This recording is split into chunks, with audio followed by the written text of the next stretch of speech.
ایک غلط فہمی اور تہمت کا مختصر جواب۔ آپ علماء کی طرف رجوع کیوں نہیں کرتے؟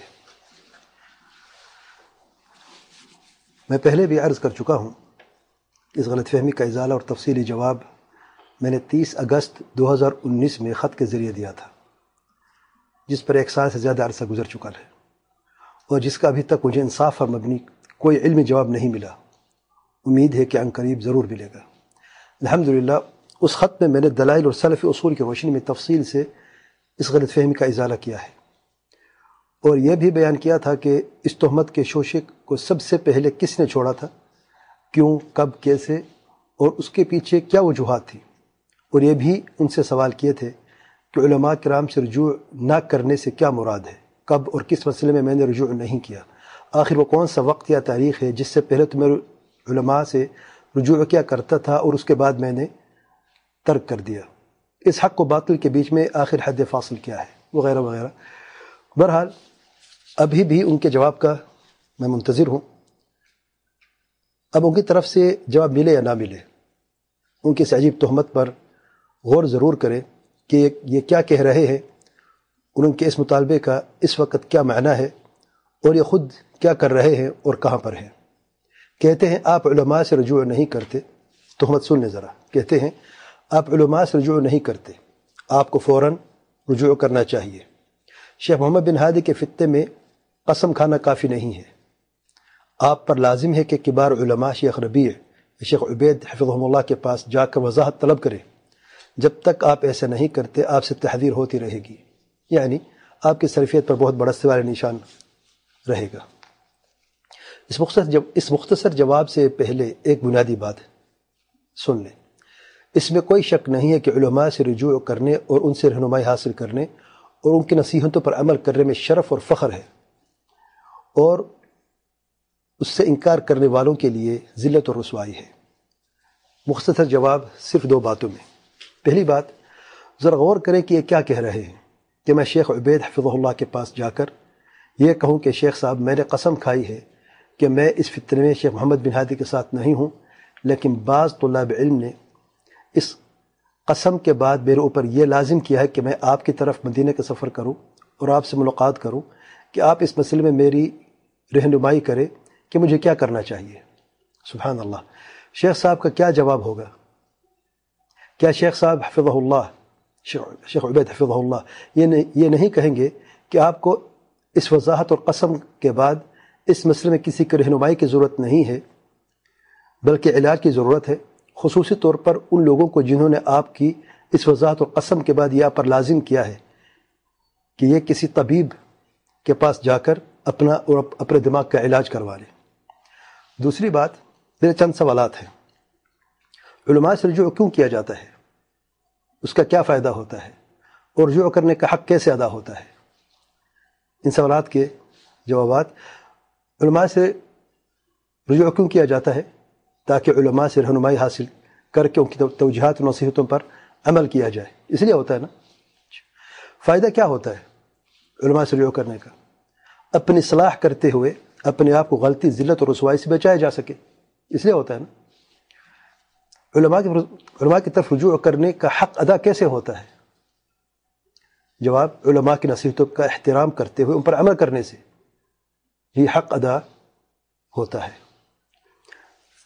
اب ذرا اس حقیقت کو بھی جان لیں، اصل مسئلہ کیا تھا؟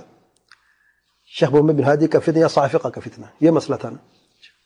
کبار علماء کی شیخ محمد بن ہادی کے متعلق کیا نصیحت ہے کہ وہ غلطی پر ہے، ان کا ساتھ نہ دیا جائے۔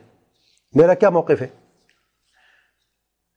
میں شیخ محمد بن ہادی کے ساتھ نہیں ہوں اور اس پر میں نے قسم بھی کھائی ہوئی ہے۔ شیخ ربیع حفظہ اللہ کی خوبصورت نصیحتوں کا خلاصہ کیا ہے؟ سلفیوں کو آپس میں کیسے ہونا چاہیے، نصیحت کیسی کرنی چاہیے، کبار علماء کی نصیحتوں پر کون عمل کر رہا ہے اور کون انکار کر رہا ہے، ان کی طرف رجوع کرنے اور ان کی نصیحتوں پر عمل کرنے کا حق کون ادا کر رہا ہے، اور صرف دعوے کرتے ہوئے سلفیوں کے بیچ میں سلفیت کے نام پر شر اور فساد کون پھیلا رہا ہے۔ اب اگر اس مسئلے میں کسی کو علماء کی طرف رجوع کرنا ہے یا کرنا چاہیے تو کس کو کرنا چاہیے؟ وہ جو قسم کھا کر وضاحت کر چکا ہے، یا وہ جو اس قسم کا انکار کر کے اس فتنے کی آگ کو مزید بھڑکا رہے اور پھیلا رہے ہیں؟ ابھی حقیقت کسی سے چھپی ہوئی نہیں رہی، اور نہ ہی اب کسی عقل مند کو اس کے لیے مزید کسی وضاحت یا ثبوت کی ضرورت ہے۔ آخر میں ایک لمحہ فکریہ ہے۔ جب بات اتنی واضح ہے اور شیخ ربیع حفظہ اللہ کی نصیحتیں اتنی پیاری و خوبصورت ہیں، تو پھر یہ مانتے کیوں نہیں؟ یہ کیوں فتنوں سے باز نہیں آتے؟ اس کا جواب یاد رکھیں کہ حق کو قبول کرنا اللہ تعالیٰ کی توفیق کے بغیر ممکن نہیں ہے، اور اللہ تعالیٰ کی توفیق اسے دیتا ہے جو اللہ تعالیٰ کے پیارے پیغمبر صلی اللہ علیہ وسلم کی اتباع کا حق ادا کرتا ہے۔ اور آپ صلی اللہ علیہ وسلم کی اتباع کا حق کیسے ادا ہوتا ہے؟ اللہ تعالیٰ کے پیارے پیغمبر صلی اللہ علیہ وسلم کے حکم کی تعمیل کرنے میں، مخالفت کرنے میں ہرگز نہیں۔ اور جو مخالفت کرتا ہے اس کے لیے سخت وعید ہے کہ وہ شر اور فتنوں میں مبتلا رہیں گے اور دردناک عذاب کا سامنا کرنا پڑے گا، نعوذ باللہ۔ ارشاد باری تعالیٰ ہے فَلْيَحْذَرِ الَّذِينَ يُخَالِفُونَ عَنْ أَمْرِهِ أَنْ تُصِيبَهُمْ فِتْنَةٌ أَوْ يُصِيبَهُمْ عَذَابٌ أَلِيمٌ، سورۃ النور آیت نمبر 63۔ اور قسم کے معاملے میں اللہ تعالیٰ کے پیارے پیغمبر صلی اللہ علیہ وسلم نے کیا حکم دیا ہے؟ معروف حدیث ہے وَمَنْ حُلِفَ لَهُ بِاللَّهِ فَلْيَرْضَ وَمَنْ لَمْ يَرْضَ بِاللَّهِ فَلَيْسَ مِنَ اللَّهِ من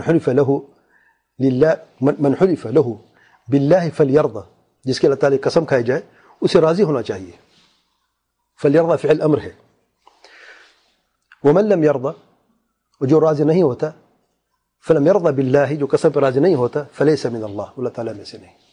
اسے بالمعنی روایت کی علماء ابانی صحیح فرماتے ہیں۔ سبحان اللہ۔ کیا آپ جانتے ہیں کہ یہ حدیث سلف کس کتاب میں اور کب پڑھتے ہیں؟ کتاب التوحید میں، اور کتاب التوحید سلفیوں کے لیے بنیادی کتابوں میں سے ہے جسے ابتدائی یا پرائمری تعلیم سمجھا جاتا ہے۔ سبحان اللہ۔ یہ سخت وعید ان کے لیے ہے جو صرف قسم پر راضی نہیں ہوتے۔ ذرا سوچے کہ ان کے لیے کیا وعید ہوگی، یا کیا سزا ہوگی جو اللہ تعالیٰ کی قسموں کا مذاق اڑاتے ہوئے توات کہہ کر انکار کر دیتے ہیں، نعوذ باللہ من الخذلان۔ عجب بات ہے کہ اس بنیادی بات اور قسم کا انکار کرتے ہوئے اور نصوص اور کبار علماء اور خصوصی طور پر شیخ ربیع حفظہ اللہ کی ان پیار نصیحتوں کی مخالفت کرتے ہوئے اپنی اسی پرانی روش پر ابھی تک قائم ہیں اور کہتے کہ میں علماء سے رجوع نہیں کرتا۔ سبحانک ھذا بہتان عظیم۔ یہ اس تہمت کا مختصر جواب ہے۔ اس وقت میں یہ وضاحت نہیں کروں گا کہ علماء کی طرف رجوع کیسے کیا جاتا ہے، اس کے کیا طریقے ہیں، اور کیا شیخ عبید حفظہ اللہ کی 2 مرتبہ گواہیاں کہ وہ الحمدللہ مجھے لمبے عرصے سے اچھی طرح جانتے ہیں، اور اس لمبے عرصے میں میں ان سے علم حاصل کرتا رہا ہوں اور مختلف اہل بدعت کا رد بھی کرتا رہا ہوں، کیا یہ سب ان کی طرف رجوع کے بغیر ممکن ہے؟ کیا یہ سب ان کی اس لمبے عرصے میں کن مسائل میں اور کتنی مرتبہ میں نے ٹیلی فون کے ذریعے ان سے رہنمائی حاصل کی ہے، اور انہوں نے مجھے کتنی مرتبہ ٹیلی فون کیا ہے؟ یہ سب کسی کو بتانے کی ضرورت نہیں ہے، اور نہ ہی یہ میرا طریقہ ہے، اور نہ ہی میں یہ پسند کرتا ہوں۔ اور اس وقت اگر اس کی ضرورت نہ ہوتی تو تحدیث بالنعمہ سمجھتے ہوئے اس کا ذکر بھی نہ کرتا۔ عقل مند کو تو اشارہ ہی کافی ہوتا ہے، اور بعض لوگوں کے نزدیک نعوذ باللہ قسموں کی بھی کوئی حیثیت نہیں ہوتی، اور اللہ تعالیٰ کے فضل و کرم سے ویب سائٹ پر جا کر دیکھ لیں، الحمدللہ دروس و تدریس کا سلسلہ، کتابوں کی شرح اور ان کی ترتیب وغیرہ، کیا یہ سب علماء کی طرف رجوع کرنے کے بغیر ہے؟ کیا اسے رجوع نہیں کہا جاتا؟ اور اس بات کی بھی تفصیل کی ضرورت نہیں ہے کہ یہ تہمت لگانے والے خود کہاں ہیں، یہ علماء سے کیسے رجوع کرتے ہیں؟ ان میں سے کوئی بھی مدینے میں رہنے والا نہیں ہے۔